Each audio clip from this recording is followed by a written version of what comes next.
भारत माता की जय। युवा साथियों को नमस्कार। वर्तमान समय अपने देश, समाज और दुनिया के लिए बहुत चुनौतीपूर्ण है। इस समय युवाओं की बहुत महत्वपूर्ण भूमिका है।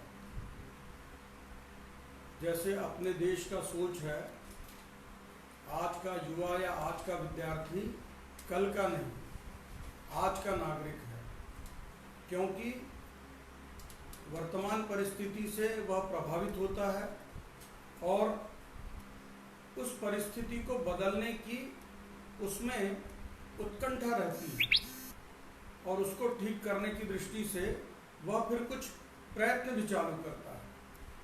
इसीलिए जो अपने यहाँ पर मानना है कि आज का विद्यार्थी आज का नागरिक है, यह 100% सही बात। वर्तमान परिदृश्य में देखें तो यह जो कोरोना की महामारी, यह जो आपदा है, विश्व में और अपने देश पर भी आई है। अपने देश के यशस्वी नेतृत्व ने इस महामारी से निपटने की बड़ी प्रभावशाली योजना बनाई और उस पर इम्प्लीमेंटेशन भी बहुत ठीक ढंग से किया। लेकिन कुछ समाज तोड़ने वाले, समाज घातक और मानवतावाद के जो विरोधी हैं, उन्होंने इसको विफल करने का प्रयत्न किया। लेकिन शुभ संकल्प लेकर अगर हम लोग निकलते हैं तो हम सब लोगों को पता है कि कोई भी अच्छा काम करने जाए, पहले उपहास, उपेक्षा और विरोध, उसके बाद ही उस काम को मान्यता मिलती है। कितने विकसित देश हैं, उसमें भी हमारा जो ये विकासशील देश है, उसमें जिस ढंग से इस कोरोना की लड़ाई को इम्प्लीमेंट किया है, इतनी बड़ी आबादी के बीच में, इतने बड़े देश में, तो यह काबिले तारीफ है।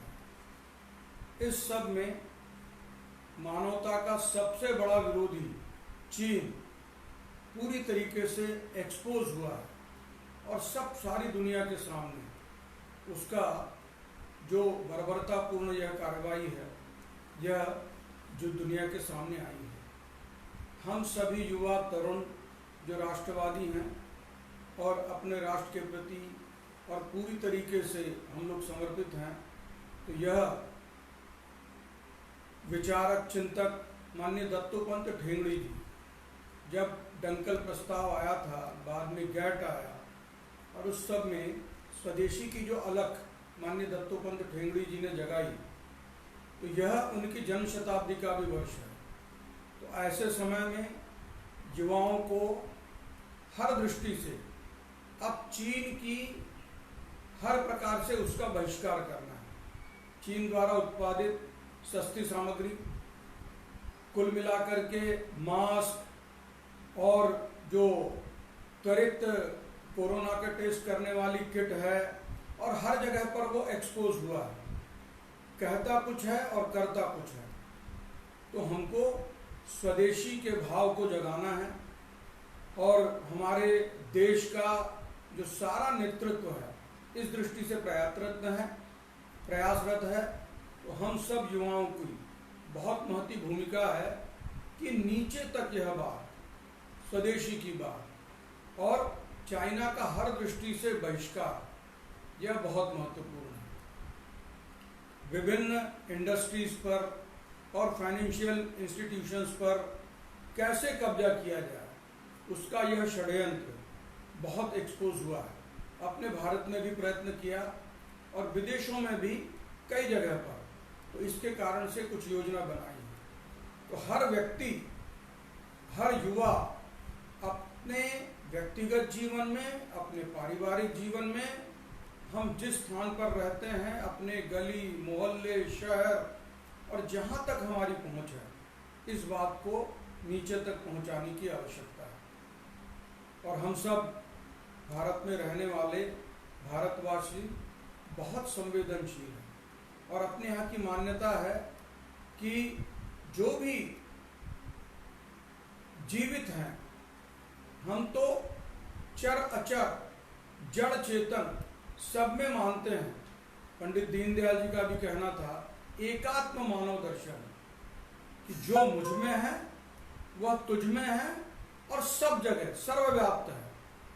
तो अपने यहाँ पर मान्यता है कि जड़ चेतन सब में उस भगवान का अंश है। तो इस वर्तमान चुनौतीपूर्ण समय में लॉकडाउन का लगभग 1 महीने से अधिक का समय हो गया, 10, 12, 15 दिन का समय और है। तो शासन प्रशासन, यह जो कोरोना की महामारी है, अभी तक इसका उपचार मिला नहीं है। एक ही उपचार है कि हम सोशल डिस्टेंसिंग और अनावश्यक रूप से बाहर न निकलें, बहुत जरूरी हो तभी निकलें। इस दृष्टि से हमारे जो कोरोना वॉरियर्स हैं, चिकित्सक हैं, उनके सहयोगी जितने लोग हैं, स्वास्थ्य से जुड़े हुए कार्यकर्ता, पुलिस वाले हैं, प्रशासनिक अधिकारी, अपने मध्य प्रदेश में ही इंदौर में एक पुलिस के अधिकारी, उज्जैन के एक पुलिस के अधिकारी की डेथ हुई। और ऐसे ही समाज विरोधी ताकतें जो हैं, किस प्रकार से उन सब के खिलाफ भी कर रही है, मानवता के दुश्मन हैं। तो इन सब से निपटते हुए और समाज को, युवा तरुणों की भूमिका बहुत महत्वपूर्ण है। इनको जागरूक करना यह बहुत महत्वपूर्ण बात है। और हम सब लोगों के रहते हुए, कोई भूख से, किसी तकलीफ से, दवाई से, और किसी को कोई तकलीफ होती है, तो यह हमारे सामने बहुत बड़ी चुनौती है। तो मैं चित्रकूट में हूँ। दीनदयाल शोध संस्थान भी शुरुआत में 2-3 दिन लॉकडाउन का 100% पालन करने का प्रयत्न किया। प्रयास करता हूँ कि चित्रकूट में रहूँ तो भगवान कामतानाथ जी की परिक्रमा करने का प्रयत्न रहता है। लेकिन पहली बार ऐसा हुआ कि हम परिक्रमा करने नहीं गए। अपने कमरे के ही बरामदे में भगवान कामतानाथ जी का चित्र रखकर प्रणाम किया और हमारे कमरे के बाहर निकलते से ही भगवान कामतानाथ जी के प्रत्यक्ष दर्शन होते हैं। तो दर्शन करके और उस चित्र की ही परिक्रमा सवेरे शाम कर लेते हैं। लेकिन जब यह पूज्य साधु संत, पशु पक्षी, जानवर, बंदर, वो भी इतने घुल मिल गए हैं मानवों के साथ। शुरुआत में तो जंगल थे, जंगल भी कम हो गए। अब जंगलों में मिलने वाली फूल, पौधे, फल, उसका भी अभाव हुआ है। तो यह जब बात ध्यान में आई तो दीनदयाल शोध संस्थान ने समाज के सहयोग से उन सब की जरूरतों को पूरा करने का प्रयत्न किया। सुदूर जंगलों में और गुफा कंदराओं में कई साधु संत, बिल्कुल, और अपने इस देश के, समाज के, संपूर्ण मानवता के उत्थान के लिए वह अपनी साधना में लीन है। तो जहाँ जहाँ से जानकारी मिली तो उन तक कुछ राशन सामग्री, कुछ भोजन सामग्री, फल फूल पहुँचाने का प्रयत्न किया है। और सारे तरुण साथी इस दृष्टि से हमारे साथ हैं। अब कुछ पूज्य साधु संत आयु, स्वास्थ्य के कारण खान पान का भी पथ्य परहेज रहता है। किसी को मूंग की छिलके वाली दाल चाहिए, किसी को जौ का आटा चाहिए, तो ऐसे ही जो भी, किसी को दवा, और सब लॉकडाउन में सब बंद था। तो अनुनय विनय करके दुकानदारों से दुकान खुलवा करके किसी को आयुर्वेदिक, किसी को होम्योपैथिक, किसी को एलोपैथिक दवाइयाँ उपलब्ध करके, और जहाँ पर भी हम लोग गए समाज का पूरा सहयोग। और हम सब लोगों को पता है चित्रकूट में हम मध्य प्रदेश और उत्तर प्रदेश की सीमा पर स्थित है। तो इसमें समन्वय भी बना रहा है। तो हम लोगों ने चित्रकूट जनपद के डीएम और एसपी, सतना जिले के डीएम, कलेक्टर और एसपी को भी बुला करके, और सियाराम कुटीर में श्रद्धेय नाना जी का भी यही कहना था, तो हमने एक समिति की बैठक की। नहीं तो क्या होता है कि आजकल यह मानसिकता हम लोगों की बहुत अच्छी नहीं है। समाज की जैसी परिस्थिति है, किसी ने 2-4 मास्क बनाए बांटे, और फोटो खिंचवाया, सोशल मीडिया में डाला, 2-4-10 भोजन के पैकेट बनवाए, 2-4-10 लोगों को चाय पिलाई और कुछ थोड़ी सी मदद कर दी और सोशल मीडिया में इसका प्रचार प्रसार प्रारंभ किया। हम लोगों ने जब तरुणों के माध्यम से यह काम प्रारंभ किया तो मीडिया से हम दूर, माने हम लोग जिस विचार परिवार के हैं, अनामिकता यह हमारे यहाँ का सबसे महत्वपूर्ण विषय रहता है। लेकिन कुछ पत्रकार मित्र, समाज के जागरूक कार्यकर्ता, उन्होंने कहा कि नहीं, अपन जो कर रहे हैं वह समाज तक विषय पहुंचाने की दृष्टि से यह बहुत महत्वपूर्ण है कि आप ये जानकारी दें। उन सबके आग्रह के बाद फिर थोड़ा सा, और जो सक्षम लोग थे, फिर उन्होंने इस दृष्टि से प्रयत्न प्रारंभ किया। और ऐसा लगता है सुदूरवर्ती जंगल के रहने वाले वनवासी और भी, किसी का राशन कार्ड बना है, किसी का राशन कार्ड बना नहीं है, यहाँ के प्रशासनिक अधिकारी, नगर पंचायत के प्रशासनिक अधिकारी और सारे जनप्रतिनिधि, सबका सहयोग है। अगर किसी का कार्ड नहीं बना, अगर वो अभावग्रस्त है, तो प्रयत्न पूर्वक जब उनको सूची दी गई, उनके नाम बताए गए, तो उन तक राशन सामग्री पहुंचने की सभी लोगों का पूरा सहयोग रहता है।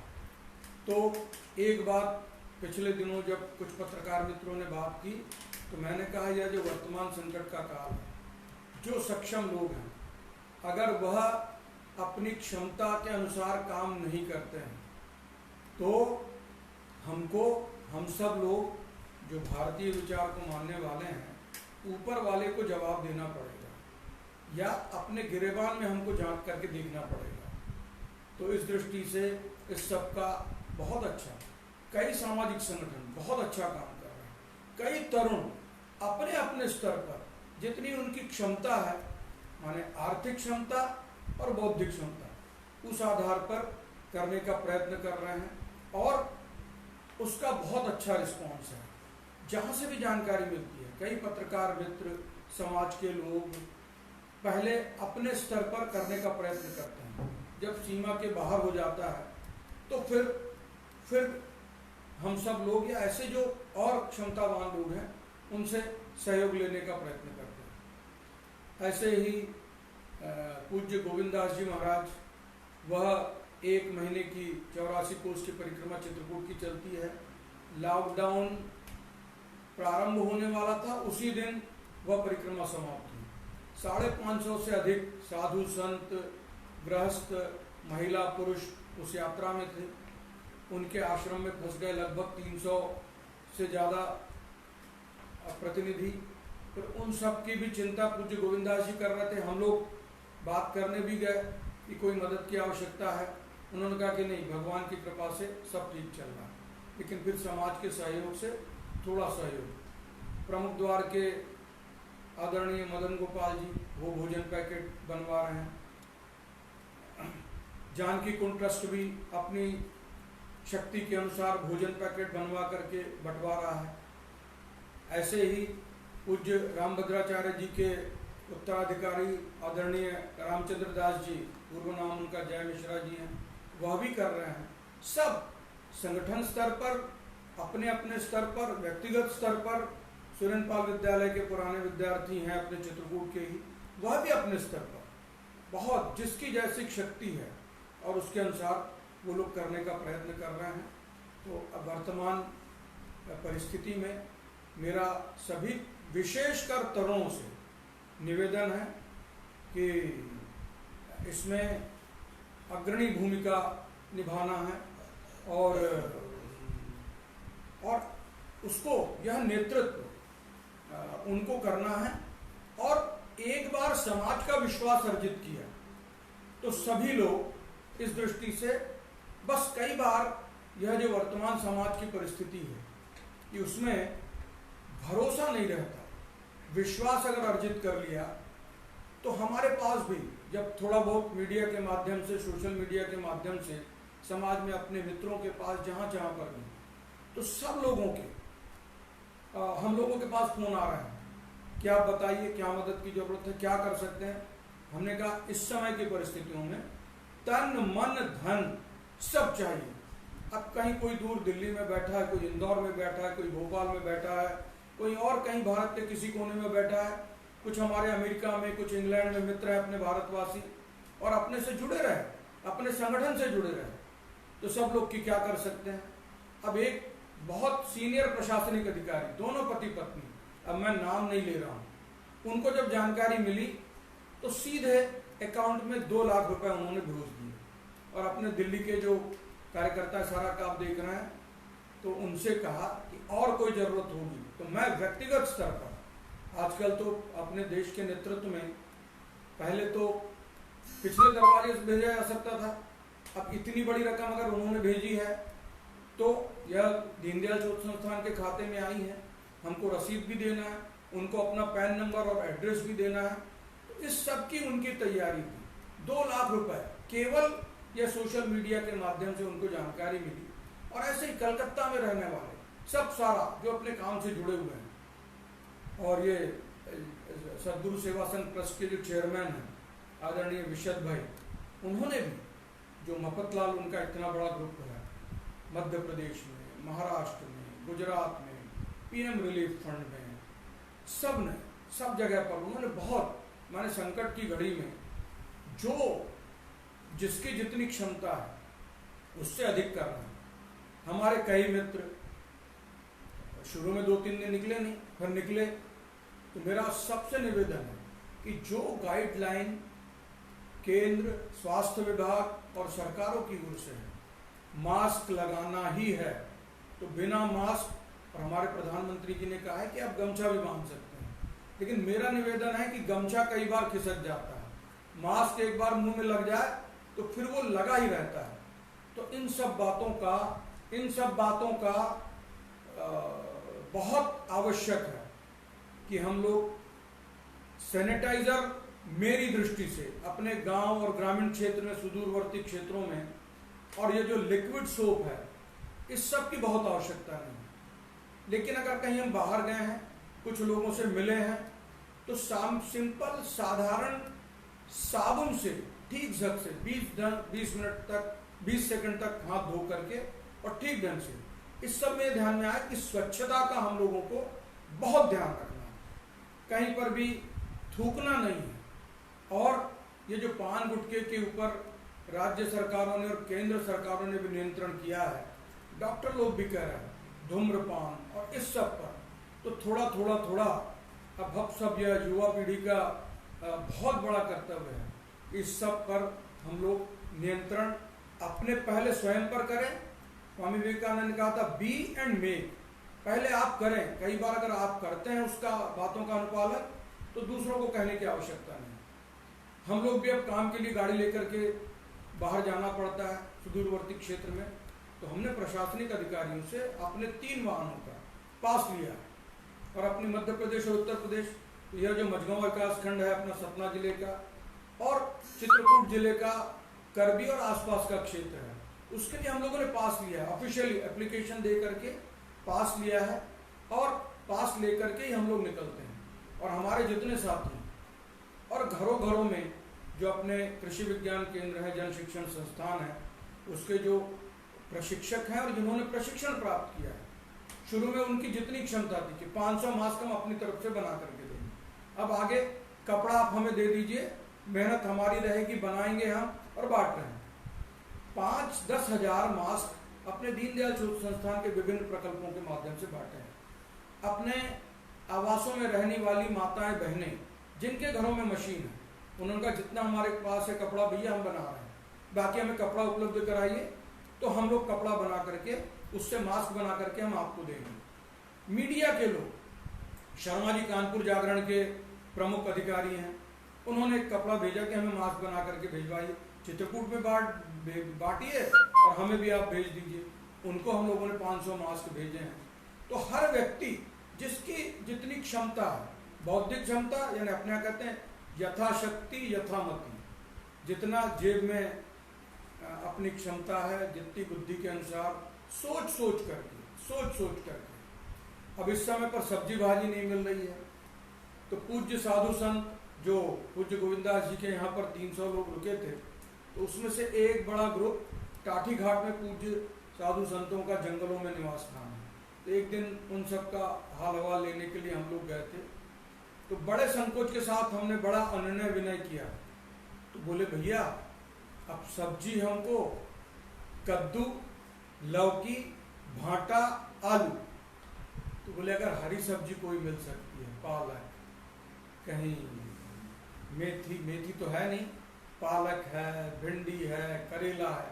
तो हम लोगों ने अपने स्तर पर थोड़ा प्रयत्न करके, और उनकी पूजन सामग्री है दिया, बाती, धूप बत्ती, अगरबत्ती, माचिस, मोमबत्ती, यह समाज के सहयोग से ही उन तक पहुंचाने का प्रयत्न कर रहे हैं। और दूध, और हमने देखा आसपास के गांव में रहने वाले सामान्य परिस्थिति के लोग, कोई दूध लेकर के आ रहा है, कोई आटा लेकर के आ रहा है, कोई कुछ लेकर के आ रहा है, किसी का कोई पथ्य है, किसी का कोई परहेज है। तो छत्रपति शिवाजी महाराज को एक बार बड़ा एक किले का निर्माण हो रहा था। उनको थोड़ा सा मन में अहंकार हुआ कि इतने हजारों यहाँ पर मजदूर काम कर रहे हैं, तो यह मैं किले का निर्माण कर रहा हूँ, इसके कारण इनको रोजगार मिला। समर्थ गुरु रामदास वहीं पहुंचे, एक वहाँ पर काम करने वाले श्रमिक को बुलाया, एक पत्थर का छोटा शिलाखंड था पूरा पैक, उससे कहा कि इसको छैनी लगा करके तोड़ो। उन्होंने छैनी लगा करके तोड़ा, उसके अंदर से एक मेंढक पूरी तरफ से चारों तरफ से बंद, और उसमें से थोड़ा सा पानी, और मेंढक खुदकता हुआ निकल गया। समर्थ गुरु रामदास कुछ बोले नहीं और शिवाजी की तरफ केवल देखा। शिवाजी भी बहुत योग्य शिष्य थे समर्थ गुरु रामदास के, और अपने गुरुजी के चरणों में दंडवत प्रणाम किया। जो एक व्यक्ति, माने व्यक्ति जब जीवन देता है जिस भी जीव जंतु को, उसके भोजन पानी की चिंता वह अपने स्तर पर करता है। तो यह इस बात का है, इसीलिए यह बहती गंगा है, और हम सब लोग अपने स्तर पर प्रयत्न करें और पुण्य का लाभ कमाने का प्रयत्न करें, और इहलोक के साथ साथ अपना परलोक सुधारने का। और जो यहाँ जो अपन अकाउंट की बात है, उस अकाउंट में अपना सब इस दृष्टि से एकत्रित करने का प्रयत्न करें। और इस सब में, नहीं तो एक दिन ऐसे मीडिया के कुछ मित्र आए थे, तो मैंने कहा कि जो क्षमतावान लोग हैं, अगर हम लोगों ने नहीं किया तो आने वाली पीढ़ी, आने वाला समय, और जब कोई पूछेगा तो हमको अपने गिरेबान में भी झांकना पड़ेगा, और कोई हमसे पूछेगा तो उस समय हमको उत्तर देते बनना चाहिए। तो इतना ही निवेदन है। तो सब लोग अपनी क्षमता से काम करना चाहिए। हम लोग चित्रकूट में हैं, भगवान कामतानाथ जी की, भगवान रामचंद्र जी की, रामचंद्र जी का जीवन कैसा था, भगवान राम ने, मर्यादा पुरुषोत्तम राम, श्रद्धेय नाना जी कहते थे कि जगत के स्वामी होंगे, तीनों लोकों के स्वामी होंगे, लेकिन राम ने एक सामान्य व्यक्ति की हैसियत से कैसे जीवन, आदर्श पुत्र, आदर्श पति, आदर्श पिता, आदर्श भाई, और एक सामाजिक दायित्व का कैसे निर्वहन होता है, इसका निर्वहन उन्होंने किया। ऐसे ही यहाँ अत्रि अनुसुईया आश्रम है, भगवान दत्तात्रेय प्रकृति के हर चीज से 24 गुरु उन्होंने बनाए, जड़ चेतन, पशु पक्षी, जानवर, नदी नाले, सबसे उन्होंने सीखा। तो उन सब की जीवन से हमको प्रेरणा लेनी चाहिए। और दीनदयाल शोध संस्थान पंडित दीनदयाल उपाध्याय जी की स्मृति में ही श्रद्धेय नाना जी ने स्थापित किया था। तो और एक यह जो वर्तमान समय आया है, यह जैसे ही लॉकडाउन हुआ, देश भर के कोने कोने से जो श्रमिक काम करने वाले, और अभी हमको ध्यान में आ रहा है कोटा विद्यार्थी, सब अपने अपने घरों की तरफ दौड़े, और सबको अपना घर प्रिय है। श्रद्धेय नाना जी भी इस बात को कहते थे। अब भी योजना आयोग के साथ उस दिन मीटिंग हुई, तो उसमें हम लोगों ने दीनदयाल शोध संस्थान के माध्यम से, और मैंने ये विषय रखा कि अब नाना जी भी कहते थे कि पलायन नहीं होना चाहिए स्थानीय लोगों का, शहरी क्षेत्रों में जो झुग्गी बस्तियां बनी हुई, रिक्शा चलाने वाले, मजदूरी करने वाले, पन्नी बिनने वाले, फिर कहीं अपराध के मार्ग पर चलने वाले, ये सब ऐसे ही लोग हैं।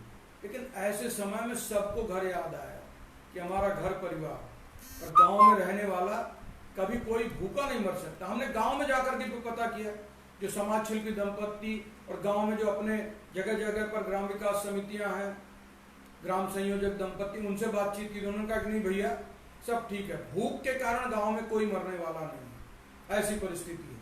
तो मानवीयता और हमारी संस्कृति अभी भी गांव में जीवित है। तो उस दिन वो योजना आयोग की बैठक में हमने यह भी विषय रखा कि थोड़ा सा कुछ जो मूलभूत सुविधाएं हैं गांव में, वह अगर हम उपलब्ध कराएंगे। अभी हम लोग यह सामग्री वितरण के लिए जगह जगह पर रिमोट एरिया में, गांव में भी जाते हैं। तो जंगलों की अवैध कटाई, एक फॉरेस्ट के बहुत बड़े अधिकारी हैं, हमारी बहुत आत्मीयता मित्रता है, भोपाल में बैठते हैं, पहले यहीं सतना में थे। उन्होंने कुछ प्रयोग किए थे कि वही ग्रामवासी जो लकड़ी काटते हैं और बिल्कुल और इतनी मेहनत के साथ एक बोझा दो बोझा इतना शारीरिक श्रम करते हैं, लड़कियां, बच्चे, महिलाएं, बुजुर्ग, तो उनको कुछ काम किया। उन्होंने एक नर्सरी का डेवलपमेंट कराया कि कितना पैसा आपके लकड़ी काट करके गट्ठर और गांव में बस्तियों में जाकर के बेचते हो, कितना मिलता है उसकी कुछ। तो इस सब दृष्टि से भी हम लोगों को सोचना पड़ेगा।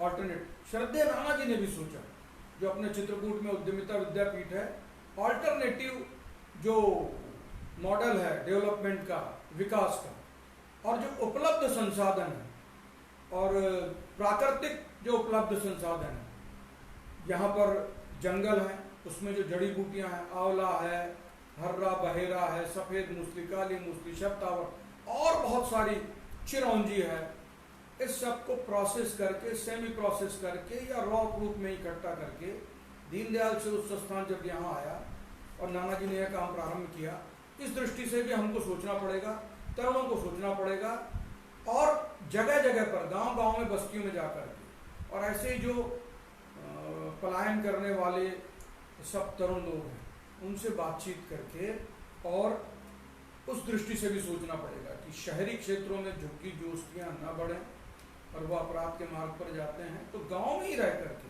क्या कर सकते हैं, इस सब का विचार करना पड़ेगा। तो इस दृष्टि से हम सब लोग सोचें, इतना ही निवेदन है। भारत माता की।